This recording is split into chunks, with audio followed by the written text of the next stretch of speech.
¿Qué recibió Moisés en el monte Sinaí? Conforme al relato presente en la sección de la Torá de esta semana, Deuteronomio 10, 1, 5, y cuya versión paralela la encontramos en el libro de Éxodo, capítulo 34, la respuesta a la pregunta formulada en el título de este artículo es clara y contundente. Las tablas de la alianza.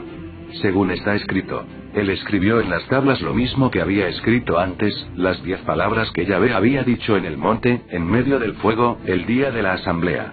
Y Yahvé me las entregó. Yo volví a bajar del monte, puse las tablas en el arca que había hecho y allí quedaron, como me había mandado Yahvé. Deuteronomio 10, 4, 5. Sin embargo, la tradición judía amplió el significado de la revelación original otorgada a Moisés, estableciendo que el líder de Israel no solo recibió en esa oportunidad las tablas de la ley, sino también toda la Torá. Según el octavo principio formulado por el gran sabio judío medieval Maimónides, que toda la Torá que actualmente poseemos ha sido revelada a Moisés, nuestro maestro de venerada memoria ritual de oraciones para todo el año. Buenos Aires. Consejo Mundial de Sinagogas, 1965 p. 358. Pero la imaginería religiosa no se detuvo aquí. De acuerdo a la tradición presente en la literatura rabínica, además de la Torá escrita le fue otorgada a Moisés otra más, la Torá oral. Según está escrito, Moisés recibió la Torá desde el Sinaí y la transmitió a Josué, Josué a los ancianos a los profetas la transmitieron a los hombres de la gran asamblea. Pirkei Avot 1, 1. En La Mishnah. Edición preparada por Carlos del Valle, Madrid.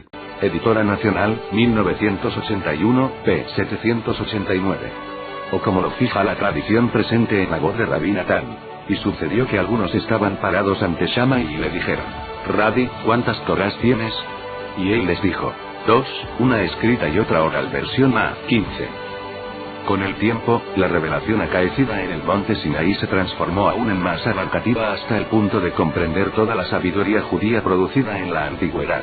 Dijo Rabí Simeón ben Resh Lakish: y te daré las tablas de piedra, la ley y los mandamientos que tengo escritos para su instrucción. Éxodo 24, 12. Las tablas se refieren a los 10 mandamientos. La ley, al Pentateuco. Los mandamientos, a la Mishnah. Que tengo escritos, estos son los profetas y los hagiógrafos. Para su instrucción, esto es el Talmud. Todo esto le fue dado a Moisés en el monte Sinaí. Talmud de Babilonia, Berajot 5. Y siguiendo esta misma línea de pensamiento, no sorprende encontrar la tradición según la cual, no solo el Pentateuco, la Mishnah y el Talmud le fueron revelados a Moisés en el Sinaí, sino incluso también lo que un estudiante habría de exponer ante su maestro en el futuro Talmud de Jerusalén, Pea 2, 4. Compárese también Midrash Tanhuma, Yitro 11. Pero en la época greco-romana, siglos II a y encontramos otra tradición, no necesariamente opuesta a la presente en ámbitos rabínicos, sino antes bien, complementaria. De acuerdo a esta última, Moisés habría recibido en el Sinaí enseñanzas que no fueron escritas en la Torá o Pentateuco conocido por nosotros, sino en otros libros de carácter esotérico. Estos libros habrían comprendido revelaciones, sea en el campo legal como así también la pureza ritual, el tiempo sagrado y el espacio. Un libro en este sentido sería la obra apócrifa llamada Libro de los Jubileos, conocido en versión completa en etíope clásico o Ge'ez, y de manera fragmentaria en griego y en hebreo. 14 manuscritos de este documento fueron hallados en las cuevas de Qumrán, datado para mediados del siglo II a En la apertura del libro se narra lo siguiente. En el año primero del éxodo de los hijos de Israel de Egipto, en el tercer mes, el 16 de este mes, habló el Señor a Moisés: sube al monte, donde yo estoy, y te daré 2 tablas de piedra con la ley y los mandamientos, que enseñarás tal como los he escrito. Subió Moisés al monte del Señor, y su gloria se asentó sobre el Sinaí, y una nube lo cubrió por 6 días. Al séptimo día, el Señor llamó desde la nube a Moisés, que vio la gloria del Señor como fuego ardiente en la cima del monte. Moisés permaneció en el monte 40 días y 40 noches, y el Señor le mostró lo pasado y lo futuro de la distribución de todos los días de la ley y la revelación. Dijo: presta atención a todo lo que voy a decirte en este monte y escríbelo en un libro, para que vean sus generaciones que no les perdonaré el mal que hicieren, descuidando la norma que establezco hoy entre tú y yo, por siempre, en el monte Sinaí. 1, 1, 5. En A. 10 Machoed. Apócrifos del Antiguo Testamento segundo Madrid. Ediciones Cristiandad, 1983 p. 81. Otro ejemplo en este sentido lo encontramos en el libro no canónico conocido como La vida de Adán y Eva, versión griega, o llamado también el Apocalipsis de Moisés. En la apertura del mismo se nos cuenta sobre una de las enseñanzas secretas transmitidas a Moisés sobre el origen de la raza humana. Historia y vida de Adán y Eva, las primeras criaturas que Dios reveló a Moisés, su siervo, cuando recibió las tablas de la ley de la alianza de mano del Señor, instruido por el arcángel Miguel en 10 macho, Apócrifos, p. 325. Y, finalmente, otra evidencia de las enseñanzas esotéricas recibidas por Moisés en el monte Sinaí, y de las cuales no se hacen mención en nuestra presente Torá, es la existente en el rollo del templo, un manuscrito hallado en la cueva 11 de Qumrán en el año 1956, en donde está escrito: precaved a los hijos de Israel de toda impureza. Que no se contaminen con aquellas cosas que yo te declaro en este monte Col. Li, 6, 7. En F. García Martínez ed. Textos de Qumrán, Madrid. Editorial Trota, cuarta edición, 1993 p. 220. Nota. Aun cuando el nombre de Moisés no aparece mencionado de manera expresa en el manuscrito que nos ha llegado a nuestras manos, no queda duda que en la versión completa el receptor de la revelación habría sido Moisés. Pero la creatividad judía de esa época no vio solo a Moisés como el único receptor de las revelaciones divinas. Por el contrario, la literatura nos testimonia que otras figuras del pasado mitológico también habrían sido depositarias de secretos divinos en el campo legal y otros temas. Un ejemplo en este sentido son los secretos acerca de la historia humana comunicados por el ángel Uriel al héroe antediluviano Enoc en ocasión de su viaje celestial. Me dijo: mira, Enoc, las tablas celestiales y lee lo que está escrito en ellas, entérate de cada cosa. Miré las tablas celestiales, leí todo lo escrito y supe todo.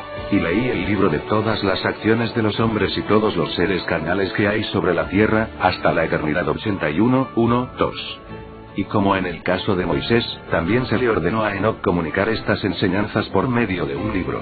Informa de todo a Matusalén, tu hijo, y enseña a todos tus hijos.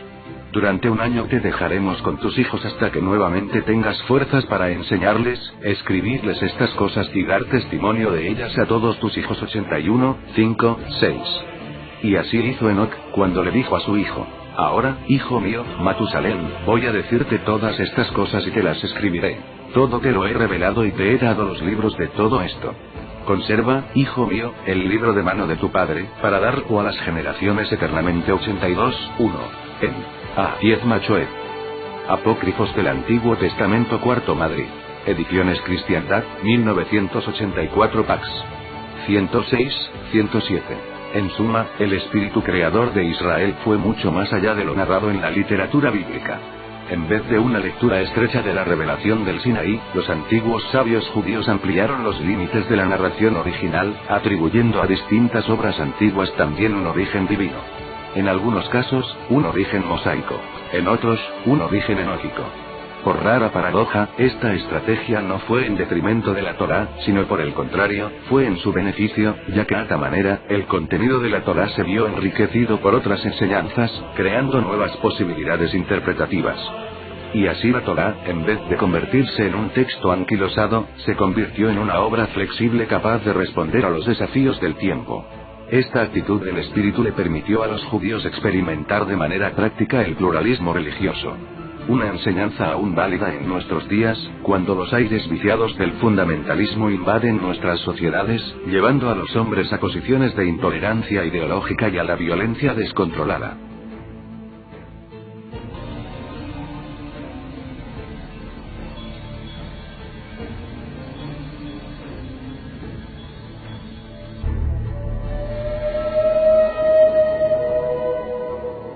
Cuando Alejandro Magno llegó a Egipto fue recibido como un libertador, ya que la dominación del imperio persa había sido represiva y sacrílega. El tipo se fue hasta el oasis de Siwa a hablar con un oráculo que había en un templo de Amón. Le dijeron que era digno de ser un faraón de Egipto y fue coronado como tal. Tras eso, y al igual que había hecho en muchos lugares que había conquistado, mandó construir la ciudad de Alejandría, en un lugar antiguamente llamado Racotis. Esta ciudad fue proyectada por Dinócrates de Rodas, y poco tiempo después sería un punto clave en las relaciones comerciales por el Mediterráneo. Alejandro estuvo medio año en Egipto y después después se piró a guerrear. Había mucho que conquistar. Al mando del país de las pirámides dejó a un diádoco, un general de confianza, Ptolomeo I, que la había acompañado por medio mundo. Junto a él estaba como administrador Clómenes de Naucratis. Tras la muerte de Alejandro en el 323 a.C., Filipo III y después Alejandro IV heredaron el vasto imperio macedonio. Este último, hijo del Magno, fue asesinado y todo el imperio entró en una espiral de movidas muy chungas. El imperio se dividió entre los diádocos. Mientras que algunos de ellos querían reunificar todo el imperio de Alejandro, Ptolomeo fue listo, sabía que eso era imposible, así que se conformó con su parcela. Pero estallaron las guerras de los diádocos y la cosa se puso muy fea. Antígono el Tuerto era uno de los que quería reunificarlo todo y con la zona persa babilónica en su poder trató de ganar terreno. Seleuco, que era gobernador de Babilonia en aquel momento, huyó a Egipto para pedir ayuda, y Ptolomeo, Casandro de Macedonia y Lisímaco de Tracia formaron una alianza contra Antígono. Al final se lo cargaron en la batalla de Ipsos y se acabó el problema, por el momento. Ptolomeo enterró a Alejandro Magno finalmente en Egipto, en un sepulcro llamado Soma, cuerpo en griego, que en algún momento de la historia desapareció y ahora está en paradero desconocido. El caso es que en aquel tiempo Egipto poseía Levante, Chipre, la Cirenaica Libia y zonas del sur de Anatolia. Ptolomeo no tenía mucha intención de ser rey de Egipto, pero al final, en el 305 a.C., a los 64 años de edad, fue coronado faraón y comenzó la dinastía tolemaica o Lágida. Lágida viene del nombre de su padre, Lagos, que también fue general de Alejandro. Con él y sus sucesores, Egipto estaría bajo el control griego durante 300 años. Hubo una doble cultura, los griegos que ocupaban cargos de poder y los autóctonos, un poco alejados de todo el rollo administrativo. También hubo un pequeño grupo de judíos atraídos por el clima de libertad religiosa. Los griegos no solo respetaron a los dioses egipcios, sino que crearon otros nuevos, como Serapis, una mezcla entre Apis y Osiris, creado para vincular culturalmente a estos dos pueblos. Y la diosa Isis comenzó a hacerse muy popular. El país comenzó a modernizarse y la economía mejoró bastante, hasta introdujeron una moneda propia. El Fayum fue la zona más próspera y productiva del imperio, gracias a las reformas agrícolas que seguían llevadas a cabo. Ptolomeo I se casó varias veces, con Artacama, Eurídice y con Berenice I, con quien tuvo a su heredero, Ptolomeo II. Gracias a este último, Alejandría creció. Durante esta época se creó la Biblioteca de Alejandría, un auténtico templo del saber, que llegó a reunir casi 1 millón de obras. Este lugar fue un punto de encuentro entre los grandes sabios de la época, como Euclides, el padre de la geometría, Aristarco, un astrónomo pionero en el modelo heliocéntrico, Herófilo, el primer anatomista, o Eratóstenes, un tipo que, sabiendo que la Tierra era redonda, calculó su diámetro y no acertó por muy poquito. Pero como hablamos de historia, hay que destacar a Manetón, un sacerdote historiador egipcio que compuso la Egiptiaca, un resumen de toda la historia de Egipto agrupada por dinastías como las conocemos hoy día. Y en esta biblioteca también se escribió la Septuaginta, la primera Biblia judía escrita en griego. El rey Ptolomeo II y los 70 judíos que escribieron la Biblia. La Biblia, tal y como la conocemos, fue recopilada por primera vez en la historia en el siglo III a.C., cuando 70 sabios judíos fueron invitados por el rey Ptolomeo II a acudir a Alejandría para aportar a la famosa biblioteca la historia del pueblo de Israel, lo que hoy llamamos el Antiguo Testamento. Durante meses, pusieron por escrito la memoria de miles de años del pueblo de Israel, desde Adán hasta Moisés, incluyendo los libros históricos, sapienciales y proféticos. Su trabajo se tradujo del arameo y hebreo antiguos al griego. Así nació la llamada Biblia de los 70 o Alejandrina, también Septuaginta, en la que se basa el texto cristiano actual. El Museo de Israel y Google universalizan los rollos del Mar Muerto. Mira también los manuscritos de Qumrán, los esenios y la reconstrucción de la Biblia, una recopilación hebrea de la historia del pueblo de Israel, llamado texto masorético tradición, en hebreo, se hizo en el siglo IX d.C. Es la versión hebraica que no incluye el Nuevo Testamento. El Nuevo Testamento y la recopilación de los evangelios que retrataron la vida de Jesús, tuvo numerosas fuentes y autores. El papiro más antiguo del Nuevo Testamento es un fragmento de Juan que data de los años 125-130 d.C., sin rastro físico. De aquellos originales de la Biblia alejandrina, al igual que los textos de los filósofos griegos presocráticos, no hay ningún rastro físico. Todo aquello se esfumó debido a los saqueos e incendios de la legendaria biblioteca, pero también debido a su débil soporte de transmisión. El papiro, la vitela y el cuero, no resisten el paso del tiempo. Lo mismo sucedió a los escritos evangélicos. ¿Cómo sobrevivió ese conocimiento? Durante años, se han hecho miles y miles de copias de copias. Sin embargo, eso produjo una duda hermenéutica. Los textos antiguos fueron copiados por batallones de escribas, frecuentemente en los monasterios, y sufrieron numerosas afrentas que van desde la simple falta de ortografía o de atención del copista, hasta la corrección doctrinal y voluntaria, afirman Roseline Dupont-Roch y Philippe Mercier en los manuscritos de la Biblia, ed. Verbo Divino. Como cada copia siempre tenía algún error de interpretación o de transcripción, la paleografía cristiana se ha esmerado en comparar copias con otras copias para recomponer un texto lo más parecido al original. ¿Se había hecho un buen trabajo o había pasajes falsos o equívocos? ¿Estaban los cristianos de todo el mundo confiando en unos textos erróneos? Los manuscritos del Mar Muerto. Cuando dos pastores beduinos penetraron por error en 1947 en una cueva en busca de una cabra perdida, y descubrieron antiguos rollos encerrados en vasijas, se desató una de las disputas paleográficas más fascinantes de la historia. Esos rollos contenían extractos o pasajes enteros de los libros de la Biblia. Se les denominó los rollos del Mar Muerto. Procedían del año 150 AC hasta el 70 DC. Muy pronto surgieron teorías curiosas sobre su contenido. Unos afirmaban que esos textos daban una vuelta a los textos sagrados, los cuales habían sido deformados a lo largo de los siglos por la historiografía cristiana. Otros añadieron que la Iglesia no quería dar a conocer su contenido pues contenían reveladoras contradicciones sobre Jesús.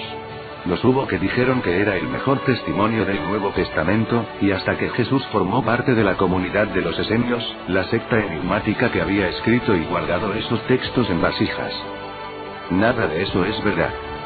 Los textos hallados en las cuevas de Qumrán, a orillas del Mar Muerto, son fragmentos procedentes de unos 800 manuscritos que, en su origen, se presentaron en forma de rollos. Muchos de esos manuscritos son copias de copias, pues en la antigüedad, el papiro era desgraciadamente, la forma más popular de transmitir el saber. Y el papiro se deteriora fácilmente. Antiguo Testamento. ¿Qué contenían entonces?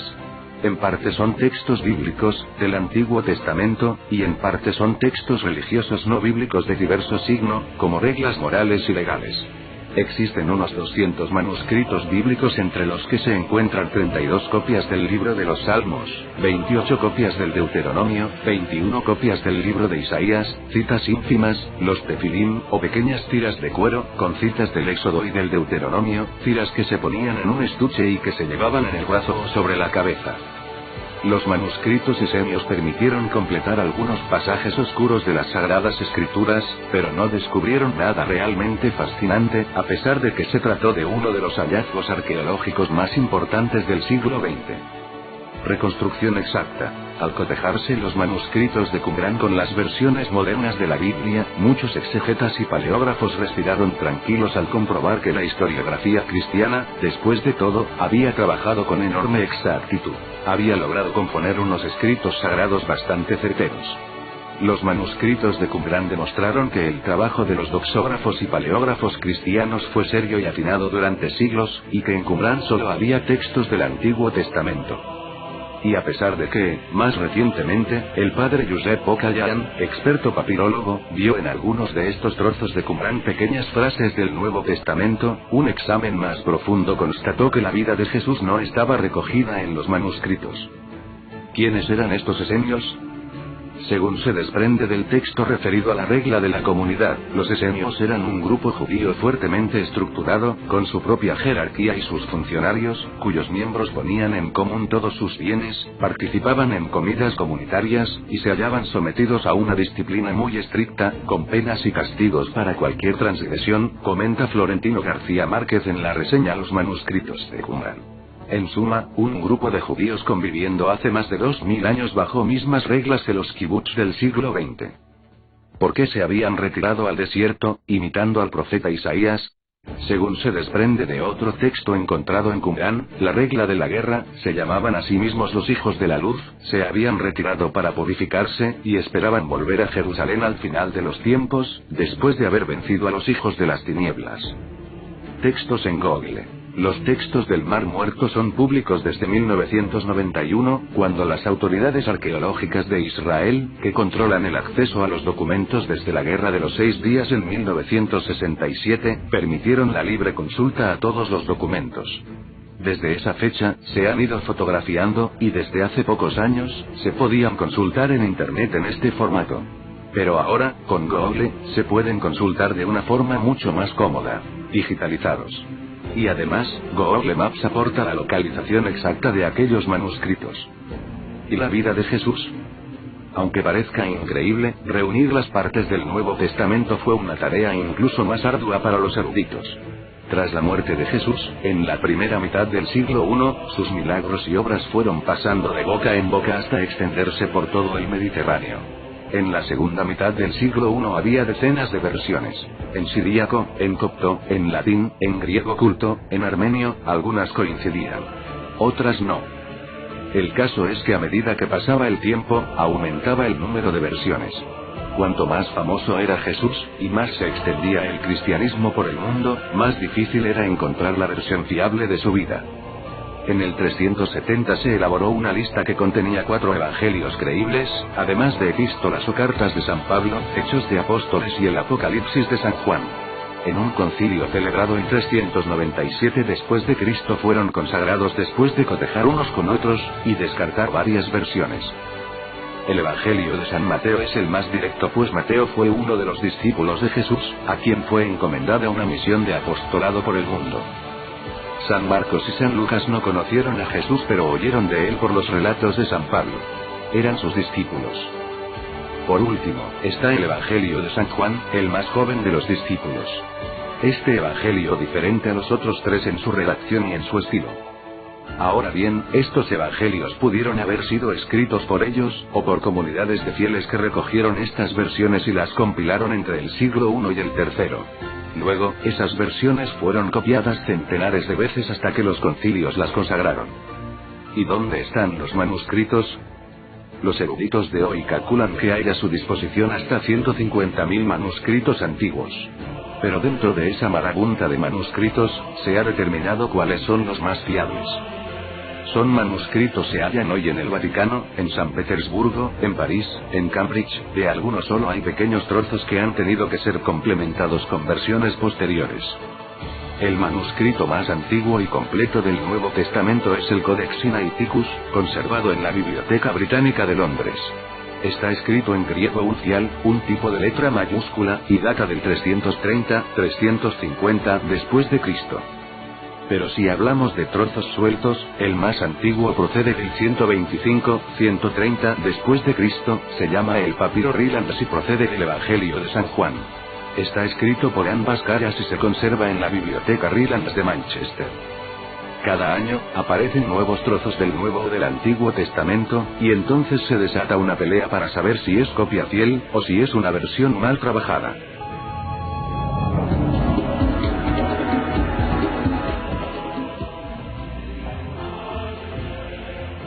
Aquí, en pleno corazón del desierto del Sinaí, se alza como una fortaleza impenetrable el monasterio griego de Santa Catalina, construido en el siglo VI por orden del emperador griego de Bizancio Justiniano, un monasterio griego en territorio bíblico.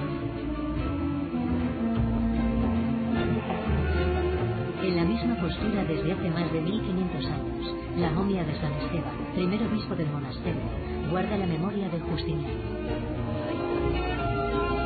Justiniano, emperador y sacerdote, se proclamaba elegido por Dios, su único representante en la tierra, el único digno de apropiarse del lugar de la revelación divina, donde supuestamente Moisés ascendió a la montaña al encuentro de Dios.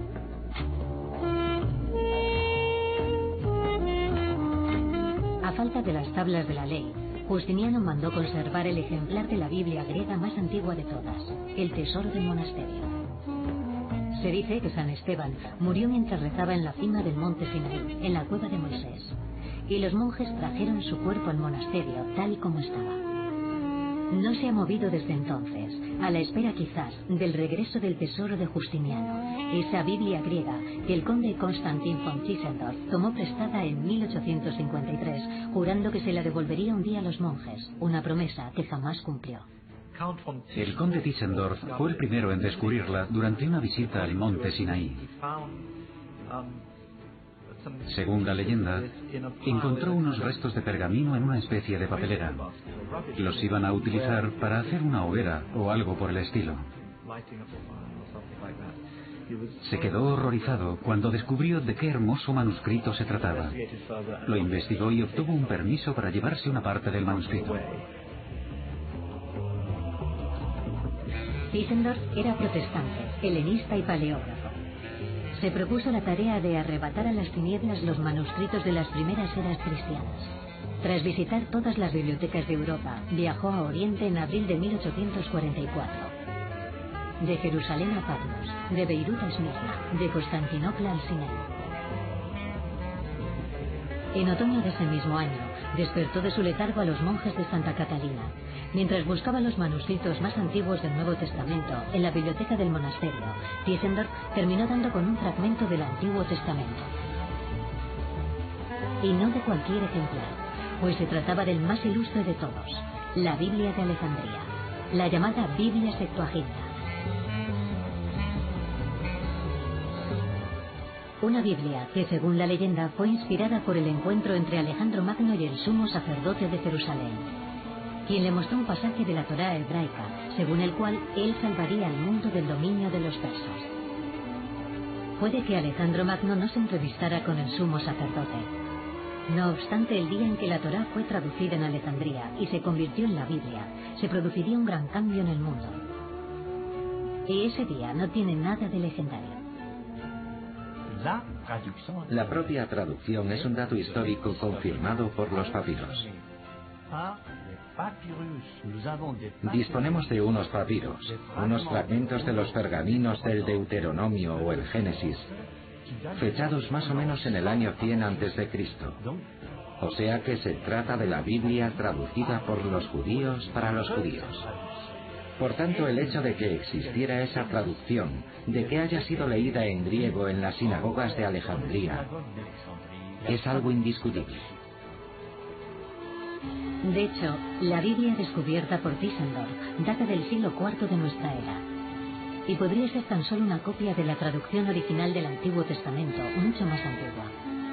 Hay quien dice que podría datar del siglo III a.C., cuando fue creada la propia ciudad de Alejandría por Alejandro Magno. Por su posición geográfica, Alejandría estaba predestinada a convertirse en la patria del eclecticismo, del cosmopolitismo, y en particular el nexo entre Grecia y el mundo oriental. Los judíos están presentes en Alejandría, la primera ciudad que lleva el nombre de Alejandro, casi desde su fundación, alrededor del año 330. Se estima que habría 50.000 judíos en una población de 500.000 habitantes. No está mal, ¿no? Alejandría era como Nueva York. Alejandro libera a Judea del yugo de los persas. Los judíos acuden a Alejandría, atraídos por el mundo griego y por su cultura, la de su salvador y protector. Los judíos descubren a los griegos, la cultura griega, que para ellos es cultura con C mayúscula, y quedan deslumbrados. Demetrio de Falero, exiliado de Atenas, donde casi había sido rey, se refugia en la corte de los Ptolomeos o Lágidas, los sucesores de Alejandro en Egipto. Demetrio se convierte en el preceptor y consejero de Ptolomeo II y dirigirá bajo su reinado la construcción del museo y la gran biblioteca. Ptolomeo II desarrolló la biblioteca y construyó Alejandría. ¿Qué fue lo que hizo realmente? Hizo venir dramaturgos, historiadores y poetas de Atenas para presentar sus obras en Alejandría. Importó toda esa cultura griega a Egipto y dijo: este es el modelo de una ciudad griega. Es una ciudad inspirada en el modelo ateniense clásico. De hecho, ahí es donde nace el concepto del clasicismo.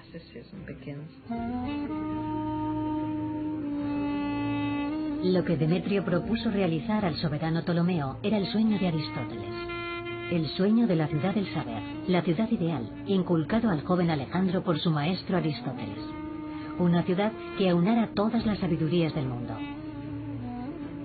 Demetrio había sido amigo de Teofrasto, el sucesor de Aristóteles, quien acababa de crear en Atenas una escuela, un templo y unos jardines, que debían servir de algún modo de sede, de capital de la filosofía.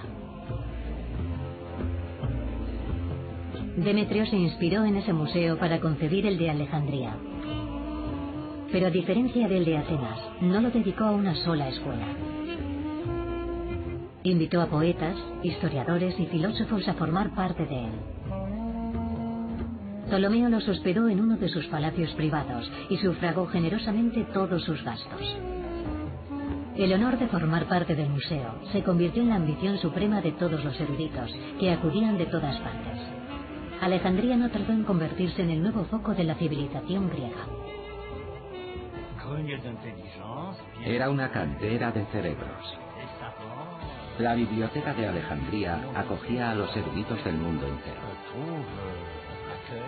Era una especie de centro de investigación pionero, pero también un hotel de 5 estrellas, porque vivían con todos los gastos pagados por el rey y podían hacer lo que quisieran. La biblioteca de Alejandría era toda una maravilla, y en ella los lágidas quisieron reunir todas las obras maestras de la literatura universal. Demetrio tenía plenos poderes en la biblioteca y se había propuesto el objetivo de reunir en Alejandría los libros de todos los pueblos de la tierra. Serían necesarios 500.000 pergaminos. Ptolomeo redactó una carta destinada a todos los soberanos, en la que les pedía que le mandaran obras de toda clase de autores, poetas, prosistas, retóricos, sofistas, médicos, adivinos, historiadores y demás. Ordenó que se copiasen todos los libros que se encontraran a bordo de los barcos que hacían escala en Alejandría, que se guardaran los originales y se entregaran las copias a sus propietarios. Acababa de iniciarse la mayor cacería de libros de la antigüedad, pero no se contentaron con reunir los manuscritos de las obras, con acometer un inventario del mundo. Alejandría también se propuso la colosal tarea de fijar, de forma definitiva, las obras que se convertirían en clásicos de la literatura mundial. Homero fue, con razón, el primer griego en pasar por el filtro de los nuevos editores. El texto de Homero fue editado en Alejandría, en la biblioteca donde se reunían los investigadores, el llamado museo. Y uno de sus principales campos de trabajo era obtener un texto corregido y preciso de Homero. Cada ciudad griega tenía su tradición de textos homéricos, y los eruditos de Alejandría, con el patrocinio de Ptolomeo II, recopilaron las diferentes versiones textuales para tratar de establecer lo que creían que era el texto original de Homero. Evidentemente, los especialistas modernos saben que no ha habido tal texto original de Homero, pero ellos lo creían. Podría decirse que la edición de los textos de Homero en Alejandría constituye el origen de las ediciones modernas. Homero inaugura esta gran labor de edición. Hesíodo, Píndaro, pero también Sófocles, Esquilo, Eurípides y más adelante las obras de Platón, Aristóteles y muchos más pasarán a formar parte de lo que se ha dado en llamar el canon alejandrino. Fue en Alejandría donde se puso orden en la literatura clásica griega. Es algo bien sabido. Alejandría inaugura así la canonización de los textos. Durante décadas trabajó allí un grupo de intelectuales, a los que se decide llamar un poco apresuradamente gramáticos. Los bibliotecarios ocupan el lugar de los filósofos, y los inventores de sistemas ceden su sitio a los filólogos, los lexicógrafos, los exégetas y otros puristas de los textos. La cultura griega estaba en plena efervescencia. A menudo me imagino Alejandría como si fuera Nueva York, un espectáculo para los sentidos. Debía de ser extremadamente impresionante y animada. Era irresistible. ¿Cómo resistirse a su atractivo? Entre los fantasmas de Sócrates, Platón, Aristóteles, Epicuro y Heráclito, mientras los nuevos pensadores griegos de Alejandría buscaban nuevas vías del conocimiento. Para comprender su cultura, había que hacerse griego. Creo que utilicé esa expresión en mi libro, hacerse griego. Hacerse griego. Una parte importante de la comunidad judía de Alejandría, deseosa de integrarse, se dejó seducir por la idea de la Grecia clásica y se empeñó en aprender la cultura griega. Ese período pasó a conocerse como helenismo o helenización. Por aquel entonces, el templo de Jerusalén se integraba sin problemas en el mundo de la cultura griega. El helenismo no implica solo la idea de convertir a los pueblos a la visión griega del mundo. También es la intuición de que para dominar a los pueblos hay que comprenderlos, y para ello hay que traducir sus libros al griego. El impacto de esta edición textual, de este proyecto intelectual de los eruditos de Alejandría, fue inmenso en Egipto y más adelante en toda la civilización grecorromana. Probablemente los Ptolomeos la utilizasen como propaganda, aprovechando ese proyecto cultural para asentar su prestigio político. Así pues, por cada pueblo se contó con un erudito que dominase su propia lengua y conociese el griego. De este modo, los libros de los caldeos, los persas, los egipcios pudieron ser traducidos. Demetrio planteó también la necesidad de hacerse con los libros de la ley judaica. Fue en Alejandría donde se inventó la Biblia. Se propusieron conservar la totalidad de la literatura en la gran biblioteca. El bibliotecario fue a ver al rey y le dijo: hay un libro muy importante que no tenemos. No lo tenemos porque no está traducido al griego. Es la ley de los judíos. Al solicitar esa traducción de la ley de los judíos, Demetrio haría accesible a una gran mayoría el libro de Moisés, por entonces desconocido en todo el mundo griego. El instigador del proyecto, Demetrio, era amigo de Teofrasto, ese que un día había calificado a los judíos como un pueblo de filósofos natos, y hacía tiempo que deseaba personalmente saber qué contenía la ley hebraica. En Alejandría la Torá se convertiría en la Biblia, esa Biblia griega que serviría de modelo para todas las Biblias venideras. Sería esa Biblia original de Alejandría la que haría correr a Tischendorf varios siglos más tarde. Convencido de haber exhumado por fin la perla del monasterio de Santa Catalina, en unas circunstancias que aún hoy son misteriosas, Tischendorf logrará convencer al igúmeno del monasterio de que le ceda algunas páginas del texto sagrado en nombre del rey de Sajonia. El igúmeno pasó por alto la memoria del viejo San Esteban, quien jamás se habría desprendido en vida de semejante tesoro.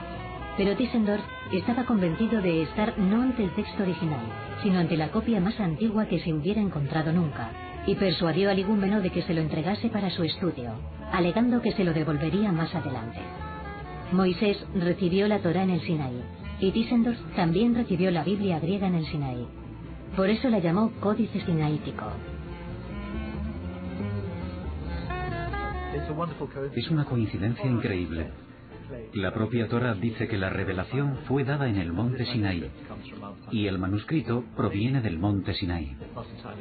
Quizá no sea una mera coincidencia, ya que en el monte Sinaí se encontraba el monasterio cristiano griego de Santa Catalina, que está dotado de una espléndida biblioteca, y es ahí donde fue descubierto el manuscrito, en el siglo XIX.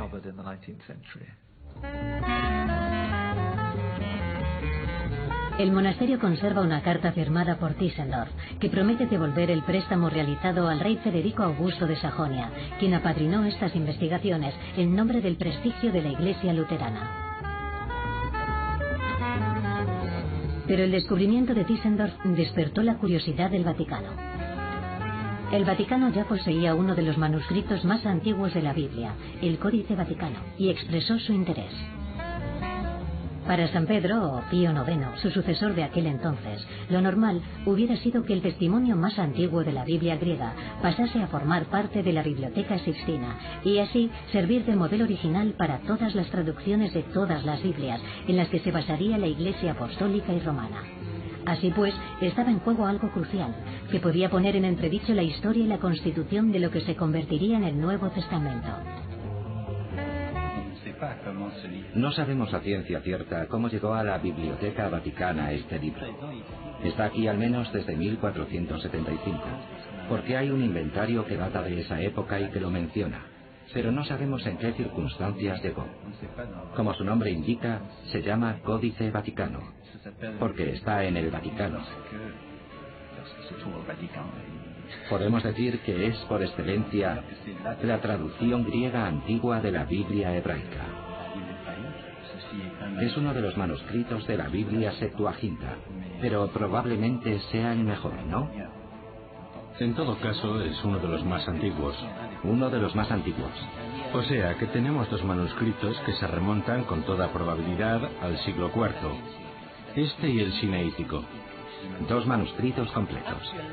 Actualmente conocemos fragmentos de unos 5.000 manuscritos griegos del Nuevo Testamento y unos 1.000 del Antiguo Testamento griego.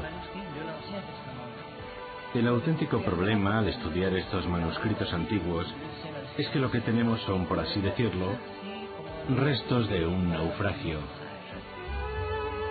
En el año 303, el emperador Diocleciano ordenó la destrucción de todos los libros bíblicos. Fue una auténtica cacería organizada. Algunos responsables judíos y cristianos ocultaron parte de los manuscritos, entre ellos algunos ejemplares de la Biblia de Alejandría. 22 años más tarde, el emperador Constantino, convertido al cristianismo, encarga a Eusebio de Cesarea 50 copias de la Biblia completa, inspiradas en la de Alejandría. Supongamos que esta Biblia es una de las 50 que el emperador Constantino encargó a Eusebio de Cesarea. Tenemos otro manuscrito parecido, el Códice Sinaítico, pero los otros 48, las otras 48 Biblias, ¿dónde están? Quién sabe si algún día daremos con ellas. Aunque poco importa, ya que desde tiempos de Alejandría, la Biblia es el libro más traducido. Más de 1.700 idiomas. El libro más impreso, el más difundido. 41.000 ejemplares diarios. Una Biblia cada 2 segundos. Y esto es así desde su primera traducción al griego en Alejandría, sin que sepamos a ciencia cierta cómo sucedió todo. No conocemos ni el lugar ni la fecha en los que se tradujeron al griego esos 5 libros de Moisés. La mayoría de los libros publicados sobre la Biblia Septuaginta empiezan con la carta de Aristeo, una obra escrita en griego, cuyo manuscrito ha sido conservado y que puede considerarse como un testimonio de la forma en que se tradujo la Torá al griego. La carta de Aristeo a Filócrates trata de un judío que se hace pasar por griego y escribe una carta a otro griego para contarle cómo se tradujo la Torá a ese idioma.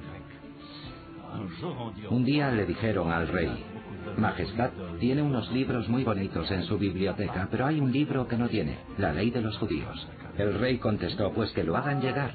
Lo que pasa es que está escrito en una lengua que usted no habla, pues que lo traduzcan.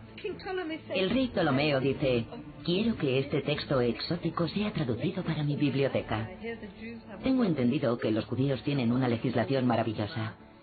Por favor, traédmela. He oído que su texto está escrito en un idioma extraño. Que lo traduzca un experto. Y piden al sumo sacerdote de Jerusalén que envíe a unos traductores para que traduzcan la Torá al griego. Este envía 70 traductores. El rey los recibe con todos los honores y les hace preguntas sobre los principios del judaísmo.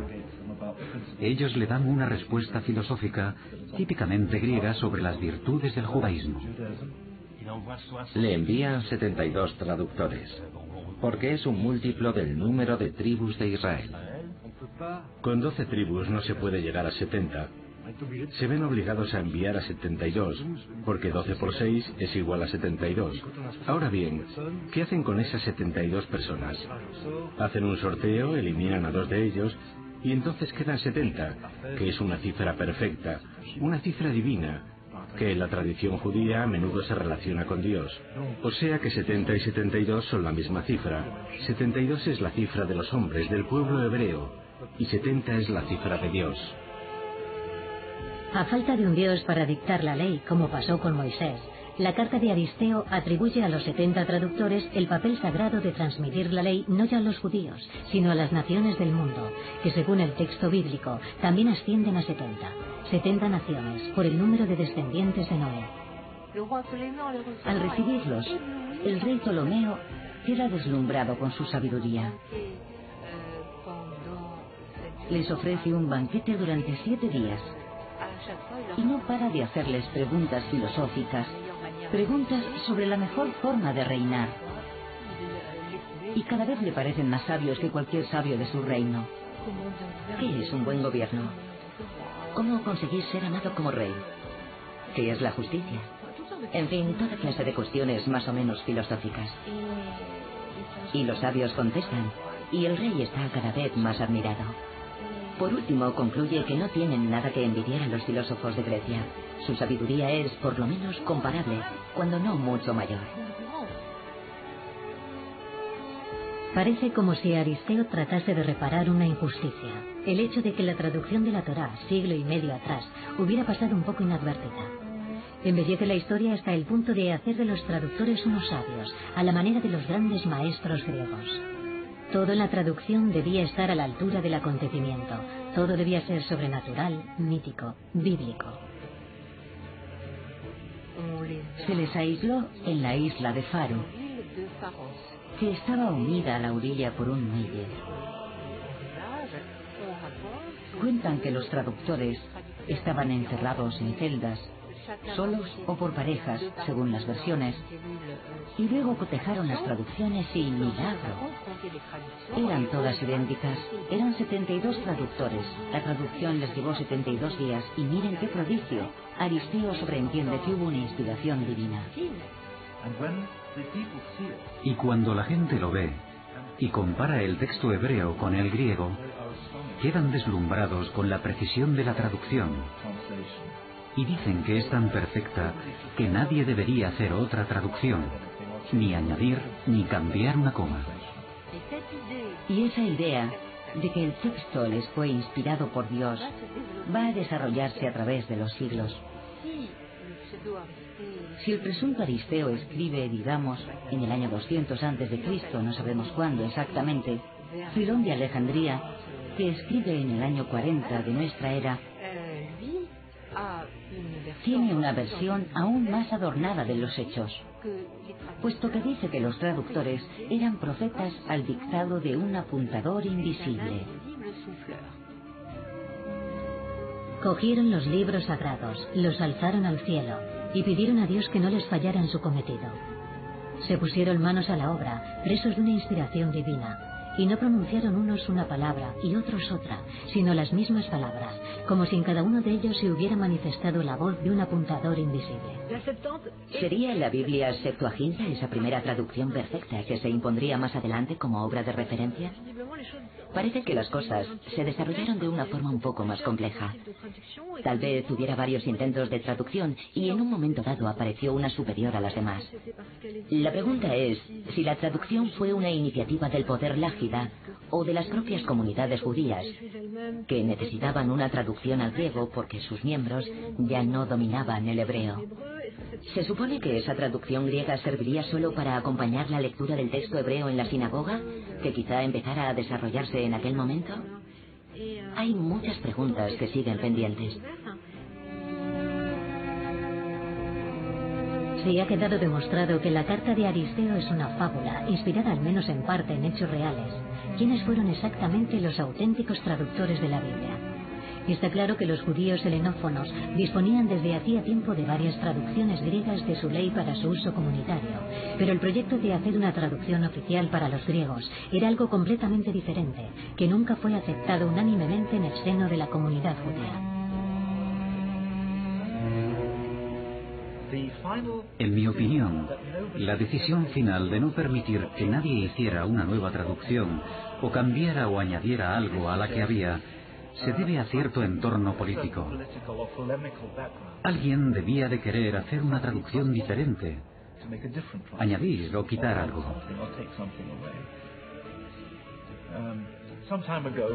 Hace ya un tiempo, un erudito llamado Paul Calle señaló que, antiguamente, había una multitud de traducciones rivales, hasta que se tomó la decisión oficial de adoptar una traducción única que reemplazara a todas las demás. La noticia del descubrimiento del manuscrito del monte Sinaí por Tischendorf se propagó por toda Europa. La reina Victoria encargó a Norman MacLeod que trajese a la biblioteca británica ese código sinaítico, capaz de rivalizar, cuando no superara en sacralidad, al código vaticano. La Iglesia rusa tampoco se queda en la zaga. Cree que el código sinaítico le pertenece. Al fin y al cabo, Rusia es la madre de la Iglesia griega. La zarina y la gran duquesa Alejandra encargan a un hombre llamado Porfirius Ouspensky que busque el manuscrito de Tischendorf. Se inicia así una carrera para encontrar la Biblia, para ver quién será el primero en hacerse con el texto divino, que legitimaría una relación con el cielo al menos equivalente a la que reivindica el Vaticano. Habent suafata liberi. Los libros tienen destinos que a veces no entendemos. La traducción de la Biblia, esa maravilla de cuya importancia tanto oyó hablar el rey Ptolomeo. La ley de los judíos, esa Biblia judía, ahora accesible a los griegos, no les interesa. Para la humanidad de aquel entonces no constituyó un gran acontecimiento. ¿Por qué no se extendió esa Torá judía por el conjunto del mundo grecorromano? ¿Por qué fue tan poco leída por los griegos y los romanos? Aunque bueno, no pasó completamente desapercibida. Mientras que los judíos se muestran interesados por la sabiduría griega, los griegos, en cambio, no se interesan por ellos. ¿Cómo puede interesarse el vulgo por un libro que al fin y al cabo no concierne más que a una comunidad de la ciudad de Alejandría? Exceptuando una minoría de eruditos inspirados por el proyecto de Demetrio, el conjunto de la población tiene otras preocupaciones. Creo que la cultura griega estaba muy centrada en sí misma. Proclamaba su helenismo. Era una cultura arrogante. En eso consiste el helenocentrismo. Los griegos no se fijan demasiado en sus vecinos. Curiosamente, mientras se traducían los monumentos de la gran literatura, Euclides enunciaba sus principios relativos a la organización del mundo matemático. Y Herófilo, y posteriormente Erasístrato, inventaban una nueva exégesis del cuerpo, la anatomía o ciencia de la clasificación. Al igual que las obras, los cuerpos pueden desmembrarse. Paralelamente, el primer auténtico geógrafo, amén de astrónomo, Eratóstenes, comienza a describir la Tierra, a definir su circunferencia, por no hablar del genial Tesibio, que inventa los fundamentos de la mecánica moderna. Así pues, con tanto genio suelto, con tanta ciencia, ¿cómo podía importarles el texto fundador del judaísmo? Los judíos alejandrinos helenizados descubren con estupor su ausencia en el pasado griego y deciden mandar a los pensadores griegos, empezando por Platón, a la escuela de la sabiduría bíblica. Acusan a los filósofos griegos de haber robado sus buenas ideas al judaísmo. Sus ideas filosóficas, por ejemplo la del monoteísmo, lo llaman furta graecorum, es decir, los robos de los griegos, y para ello utilizan la expresión latina. También es un tema que utilizan los apologetas cristianos de los primeros siglos. Habéis robado porque digáis lo que digáis, conocíais la Biblia. Uno de los más famosos detractores de los griegos fue Aristóbulo, consejero del rey Ptolomeo VI hacia el año 150 a.C. y exégeta de la ley de Moisés. Aristóbulo defendía la influencia del judaísmo en los pensadores y filósofos griegos más ilustres. Aristóbulo es el primero que ofrece una lectura filosófica de la Biblia. Sugiere que, si leemos la Biblia con el espíritu filosófico adecuado, podemos apreciar realmente la naturaleza abstracta y trascendente de la dialéctica judía. Es evidente que Platón y sus sucesores siguieron la ley de Moisés y la escrutaron hasta el menor detalle. Las explicaciones de la ley en su integridad habían sido traducidas antes de Demetrio, es decir, antes de la conquista de Alejandro y los persas. Está claro que los filósofos tomaron muchas cosas prestadas. En los escasos fragmentos de los que disponemos, se hacen comparaciones muy interesantes entre la Biblia y Platón, los aristotélicos y Homero. Y hay una observación en particular, según la cual los escritores griegos copiaron a Moisés. Por eso podemos explicar las similitudes entre los griegos y los judíos, porque sencillamente leyeron la Biblia, la copiaron y la transformaron en filosofía platónica. Aunque Teofrasto en el siglo III a.C. ya había relacionado a Moisés y a Homero, aludiendo al pueblo judío como un pueblo de filósofos, fue Filón quien realizó la verdadera simbiosis judeo-griega a través de la traducción de la Torá y su utilización para asimilarse a los griegos. Filón conoce a la perfección a todos los filósofos griegos, pero pone la filosofía griega al servicio de la Biblia. Es decir, que no es la Biblia la que está al servicio de la filosofía, sino que la Biblia es lo primero. Retoma los versículos bíblicos y se esfuerza por identificar en ellos ideas que tengan sentido para sus contemporáneos. En el fondo solo quiso actualizar la Biblia. Cita incluso a Homero para argumentar ciertas interpretaciones que hace de los versículos bíblicos. Un poco como si Homero ayudara a corroborar la verdad del texto bíblico. Cita a Platón, cita a Hesíodo, cita realmente a un montón de autores griegos. Pero para él está muy claro. Todo lo verídico, todo lo auténtico de la sabiduría griega se remonta en realidad a la inspiración mosaica. Hay que ponerse en el lugar de la persona que tiene que traducir. En el principio la tierra era tohu bohu. El término tohu bohu ha sido adoptado en francés. Significa barullo. Así que un francés puede creer que entiende lo que significa. Pero en realidad nadie sabe explicar ese término. Si lo traducimos por en el principio era el caos, entramos en el terreno de la mitología griega, porque el concepto del caos pertenece a la mitología griega. Ya estamos deformando el concepto. Pero ¿cómo lo tradujo la Biblia Septuaginta? No lo tradujo por caos, sino por invisible. En el principio la tierra era invisible. Pero, ¿dónde pone invisible? Tohu bohu no significa en ningún caso invisible. Pero a partir de ahí, Filón dedujo que hubo una doble creación. Primero, una creación del mundo inteligible, y luego, una creación del mundo sensible. Es decir, que adoptó una perspectiva totalmente platónica. Progresivamente el logos platónico, y más adelante el de los filósofos estoicos, ya no tendrá nada que ver con las musas de Homero, sino que tendrá más afinidad con la palabra del Dios de Moisés, pero sin el aspecto religioso, sin la devoción.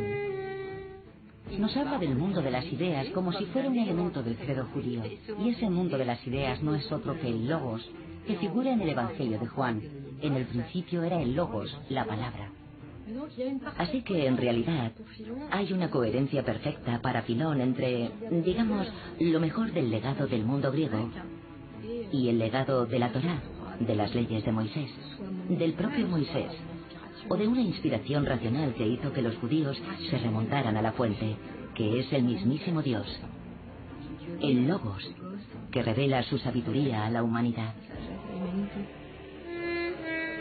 En Alejandría, el logos de los griegos se vio asimilado al Dios de Moisés, que habla para crear el mundo, para crear la ley, para comunicar el destino de los hombres, y bruscamente se calla. Las primeras formulaciones judías del monoteísmo y el término de Dios judío, que contrasta con el politeísmo, en realidad proceden también de Filón.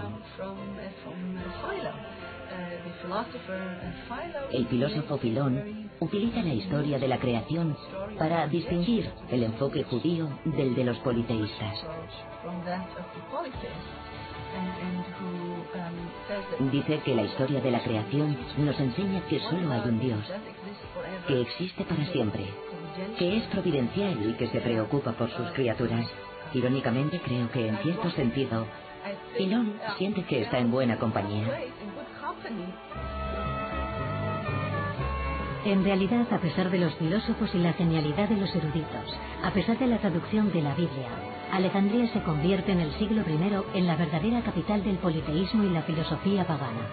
La propia palabra politeísmo es una invención de Filón, quien caracteriza así la mitología griega en términos filosóficos. Sin embargo, las ideas contenidas en la Septuaginta se irán acercando poco a poco a las aspiraciones del pueblo. El judaísmo encuentra aliados en Alejandría por su monoteísmo y también porque no profesa un eclecticismo religioso. Esa actitud que consiste en decir, tenemos unos dioses, ¿y vosotros tenéis uno también? Vale, vamos a incorporarlo a nuestro panteón. En ese sentido, los judíos tienen el apoyo de los filósofos y las clases intelectuales, que entienden que esa forma de añadir dioses porque sí no tiene ninguna lógica. Se llegó a un punto en el que había demasiados. Hay dos aspectos esenciales de la cultura griega que son peligrosos para las ideas centrales del judaísmo. Tanto que comprensiblemente distintas ramas del judaísmo tendieron a rechazarlos por completo. A decir, llevaos esta cultura de aquí, de mi tierra. No puedo ni verla. Es una creencia en varios dioses. Es idolatría. Es algo muy fácil de entender. Por otro lado, hay algo extremadamente importante, creo. La capacidad de ciertos rabinos y ciertos líderes intelectuales judíos de darse cuenta de que había algo nefasto en la cultura griega. Pero por otra parte, se pueden tomar ciertas partes de esa cultura y abandonar otras. Creo que aquí tenemos un ejemplo clásico del hecho de que el mundo no es solo o blanco o negro, sino que hay zonas grises. Es un poco simplista oponer el monoteísmo de los judíos al politeísmo de los griegos y explicar que los judíos creen en un solo Dios, que es el origen de todos sus conocimientos y todas sus leyes, mientras que los griegos creen en varios dioses, que son como seres humanos magnificados. En realidad, los griegos tenían un sentido muy fuerte de la unidad, como en la ciencia griega, pudiéndonos remontar a Tales de Mileto. Este decía que el mundo está construido enteramente a base de agua. La ciencia griega sería imposible sin un sentido de la unidad. Sin un sentido de la íntima unidad de todas las cosas, no necesitaríamos explicar los fenómenos naturales en términos de leyes generales. Intelectualmente los griegos se identifican con los judíos, al igual que los judíos se habían identificado ya con los griegos. El principio de unidad, identificado por el trabajo de la razón en la filosofía y la ciencia, tenía mucho que ver con el principio de unicidad, identificado en el texto bíblico por la exégesis judía alejandrina. La sabiduría de Israel comparte este rasgo común con la filosofía de los griegos. Ambas desembocan en la ciencia de la causa primera.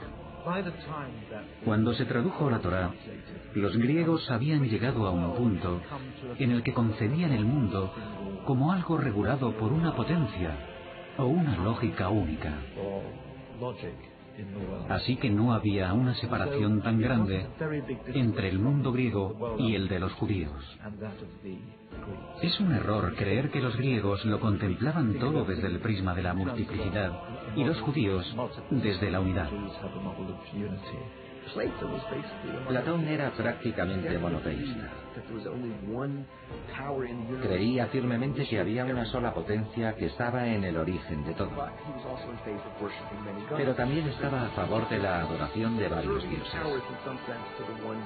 Eran potencias subalternas, separadas en cierto sentido de ese Dios. Para Platón, hay aspectos de la cultura griega que son aceptables y otros no. Podemos escoger las cosas que favorecen nuestra comprensión o nuestro desarrollo personal y descartar por completo otras cosas. Como ya dije antes, es algo crucial. Hay aspectos de la cultura intelectual occidental que son peligrosos para todo aquel que aspira a llevar una vida moral, y otros que en cambio son muy importantes. Creo que ese aspecto también es esencial para entender lo que significa ser judío, formar parte del mundo y al mismo tiempo estar separado de él. Creo que es algo que comenzó realmente cuando se cruzaron las culturas judía y griega. La razón por la que Aristóteles es el filósofo que guía a los cristianos, los musulmanes y los judíos en la Edad Media es que ya tenía la intuición de que había algo en el origen de todo. Una potencia única que permite que exista el universo. Para Aristóteles, es imposible que ese papel lo desempeñe una pluralidad. El mundo es plural, en el sentido de que los fenómenos son plurales, pero su origen es uno. Sin el concepto de unidad no existirían los elementos de Euclides, la anatomía de Herófilo o el cálculo astronómico de Eratóstenes. Pero basta esta simpatía intelectual judeo-griega en torno al principio de unidad para explicar el cambio que tendrá lugar más adelante, la conversión al cristianismo de todas las poblaciones mediterráneas. La comunidad cristiana de Alejandría, que en gran medida es la heredera del judaísmo alejandrino, tuvo que seguir utilizando la Biblia Septuaginta, al igual que la comunidad judía de Alejandría. En ese sentido, probablemente hubo una continuidad en los legados. Y luego esa versión se impuso en el resto del mundo cristiano. Pero digamos que los cristianos no tenían las mismas razones que los judíos para considerar que esa traducción estuviera especialmente inspirada. En todo caso, el cristianismo se desarrolló fuera de Alejandría, en Judea, de forma independiente. No es en absoluto una consecuencia de la simbiosis judeo-griega. Sin embargo, es evidente que la Biblia Septuaginta ayudó a la propagación del cristianismo y los primeros cristianos la utilizaron para promover sus ideas.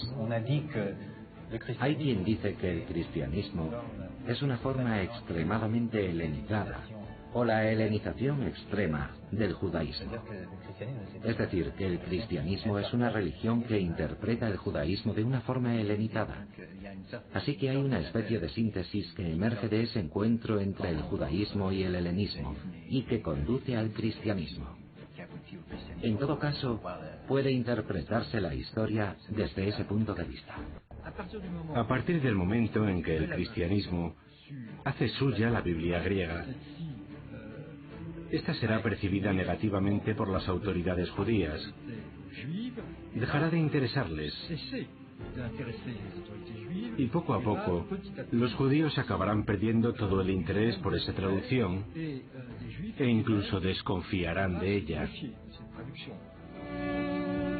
La apropiación de la Septuaginta con fines propagandísticos por parte del cristianismo bastará para dar la razón a quienes en la comunidad judía habían recelado de ella. Ahora podía asociarse el acto mismo de la traducción con un acto de idolatría. La mayoría de los judíos reniega de su propia Biblia griega, la rechazan violentamente. Algunos rabinos se mostraron muy hostiles, y uno de ellos dijo incluso que el día en que la Torá fue traducida al griego, el mundo se cubrió de tinieblas durante varios días.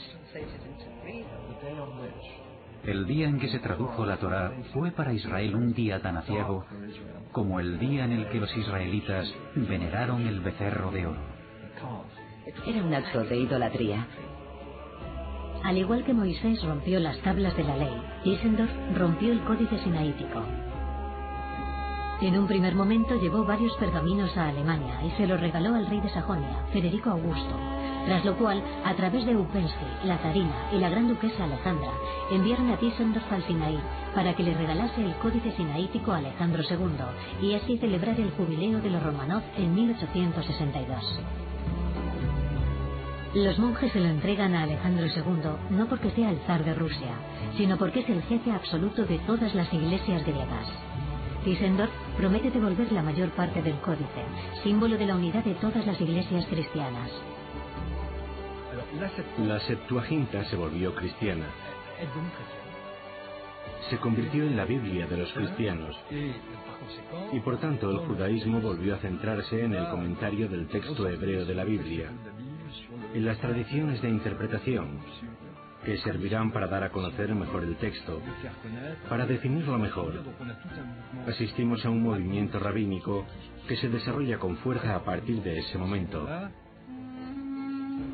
Los judíos se repliegan sobre sí mismos y desarrollan rápidamente un sistema que recobra su autonomía y rechaza toda inspiración, toda influencia extranjera, griega y cristiana. Los judíos se protegen.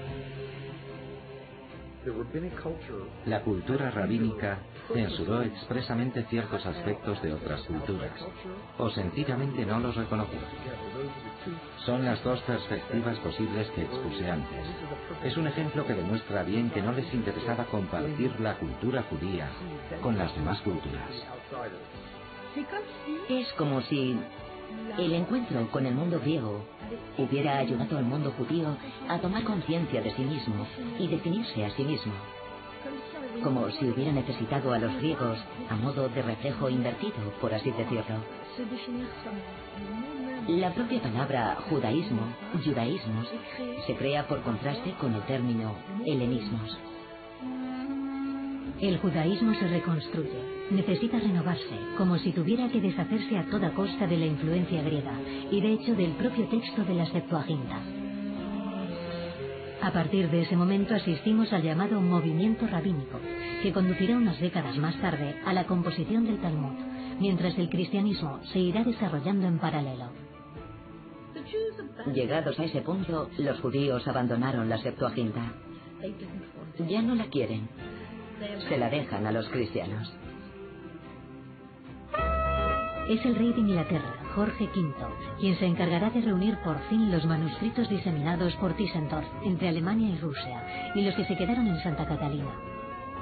Habrá que esperar hasta 1933, tras una serie de negociaciones rocambolescas, para que Stalin, despreciando toda referencia al emblema del occidente judeo-griego, se deshaga por un precio exorbitante de un códice que en realidad no le pertenecía.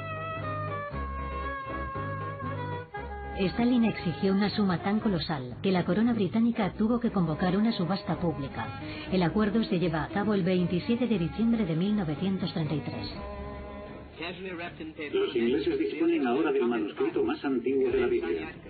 El códice Sinaí hijo abandona las oficinas comerciales rusas para trasladarse al British Museum. Mr. Biggs es quien ha dirigido las negociaciones para comprar la Biblia a los soviéticos. El manuscrito más importante del libro más importante del mundo, la Biblia, podrá presidir dignamente el British Museum. Pero la verdadera restitución sigue pendiente. Los monjes de Santa Catalina y San Esteban siguen esperando que Tischendorf cumpla su promesa. Pese a ciertas compensaciones financieras por parte de Alejandro II, los monjes se sienten engañados y exigen que la Biblia de Alejandría regrese a su monasterio, al pie del monte Sinaí.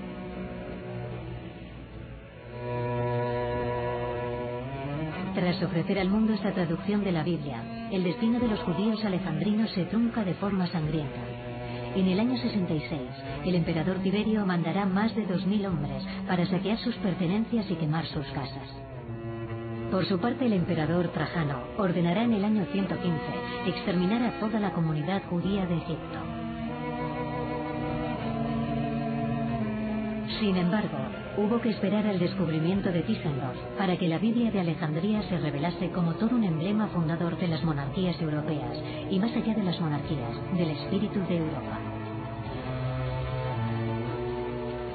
Esta Biblia judeo-griega forjará la conciencia de Europa durante siglos. Por su carácter mixto, también engendrará la laicidad moderna, verdadera religión de la razón, una religión sin dioses y una singular característica de nuestra identidad europea.